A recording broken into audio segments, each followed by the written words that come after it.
Hi friends, Mindy here. I have a quick process video for you today. This is day 2 of Mind Games from Bythewell4god. I'm working on the day that is titled Inward Becomes Outward. I've already written out all my notes. I'm just going to set those off to the side while I'm working on this tag for this day. I have pulled out a piece of deli paper just as a backdrop for me to work on, and this crossword puzzle stencil and my light and fluffy modeling paste from the Crafters Workshop.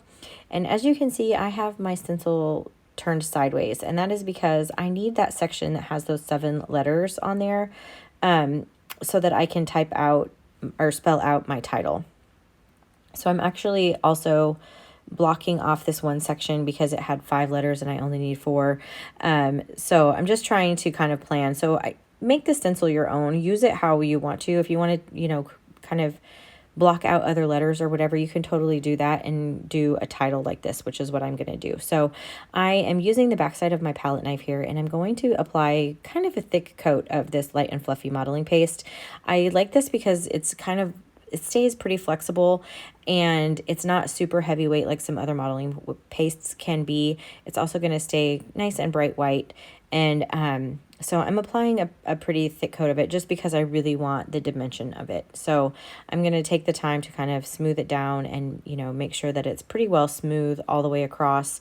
It did start buckling this tag a little bit as it was drying, and so I ended up actually adding another tag to the back of this one. I just glued it straight to the back of it, which worked out really well. You certainly wouldn't need to do that necessarily. I just felt like it made it just a little bit sturdier. So I pulled that off, and as I was moving everything around, I realized I had some areas where I went over the stencil. So I'm just going to take my palette knife there and clean those little areas up. And then as I was doing this, I stuck my finger down into the stenciling that I had just done. And so I'm just taking the tip of my palette knife there and kind of separating out those lines like they're supposed to. And then I can come back later even with an X-Acto knife and clean that up a little bit more after it's dry. But I'm not too worried about it. I think it'll be okay. I'm just going to set that off the side to dry.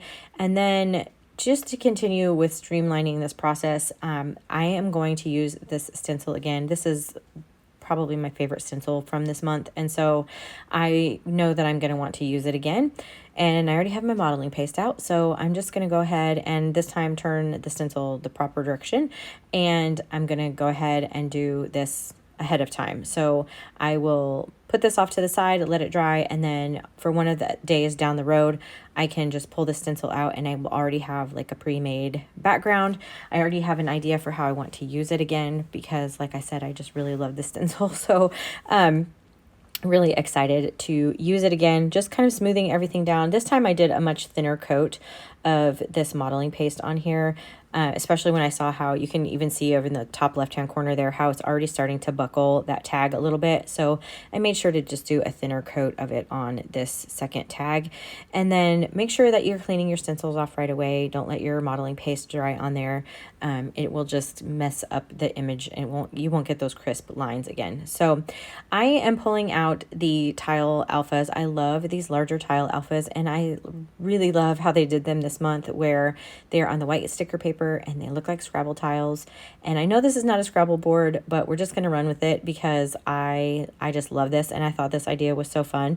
So I am going to spell out the words gain control, and this is a quote from Judy that says that we must gain control of our thinking and train our minds for godliness. And it's just such an important point that she's making here in this day.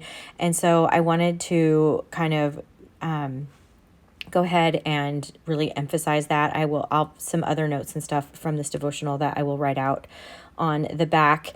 And then I did need to, give this bottom part of this tag some interest. And originally I had thought about trying to line up the stencil again and add some more stenciling on there, but in the end I needed a place to put my little flashcards and notes and stuff anyway.